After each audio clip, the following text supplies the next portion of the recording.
бино ба маълумоти сохторҳои марбутаи мақомоти иҷроияи ҳокимияти давлатии шаҳри Душанбе, фаровонии бозор ва мӯътадилии арзиши маҳсулоти ниёзи мардум дар давраи зимистон ва аввали баҳори соли равон аз захира ва фароҳам овардани рақобати солим дар бозорҳо вобастагии зиёд дорад. Дар ин робита аз ҷониби роҳбарияти мақомоти иҷроияи ҳокимияти давлатии шаҳри Душанбе тадбирҳои муассир ба роҳ монда шудааст. Тибқи қарори раиси шаҳри Душанбе муҳтарам Рустами Эмомалӣ, доир ба захира намудани маҳсулоти ниёзи аввалия аз ҷониби корхонаи воҳиди давлатӣ оид ба истеҳсол, харид, захира ва фурӯши маҳсулоти ниёзи аввалия дар шаҳри Душанбе нақшаи мушаххасе тартиб дода шуда, дар асоси он захираи маҳсулоти хӯрока роҳандозӣ гардидааст. аз ҷониби корхонаи воҳиди давлатӣ оид ба истеҳсол, харид, захира ва фурӯши маҳсулоти ниёзи аввалияи шаҳри Душанбе вобаста ба иҷрои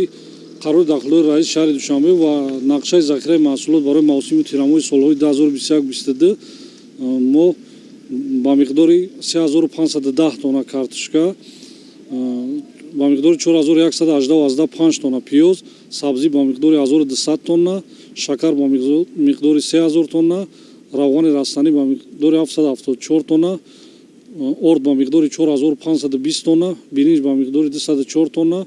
ангур ба миқдори 68 тонна ва лимӯ ба миқдори 311 тонна аз хоҷагиҳои деҳқонии кишвар ва ширкатҳои мутаъминкунандаи хориҷи кишвар харидорӣ намуда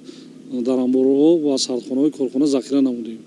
дар асоси иттилои масъулини корхонаи воҳиди давлатӣ оид ба истеҳсол, харид, захира ва фурӯши маҳсулоти ниёзи аввалияи шаҳри Душанбе, айни замон дар тамоми амборҳои корхона ба миқдори 3510 тонна картошка, 4118 тонна пиёз, 1200 тонна сабзӣ, 3500 тонна шакар, 1050 тонна равғани растанӣ, 4550 тонна орди истеҳсоли Қазоқистон, 204 тонна биринҷ, 60 тонна ангур ва наздик ба 3 тонна лимӯ захира карда шудааст, ки 127% нақшаи иҷроишро ташкил медиҳад. Дар маҷмӯъ дар тамоми амборҳои захиравӣ ба андозаи 28196 тонна маҳсулоти гуногуни хӯрокворӣ ва ниёзи аввалия захира карда шудааст.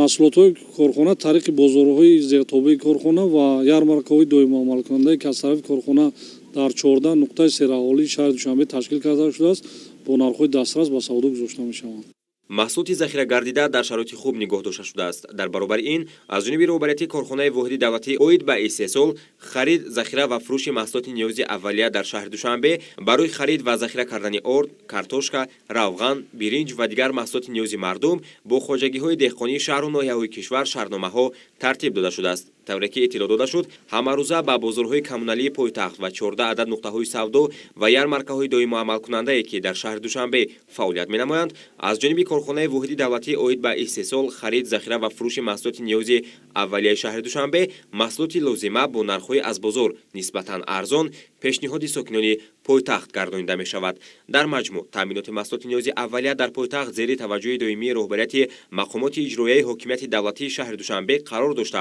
он мунтазам амалӣ мегардад, зеро аз талаботи барзиёд барои харидории маҳсулот шаҳрномаҳои ҳамкорӣ ба имзо расидааст ва воридоти он ҳамарӯза тавассути қатораҳои боркаш роҳандозӣ шудааст.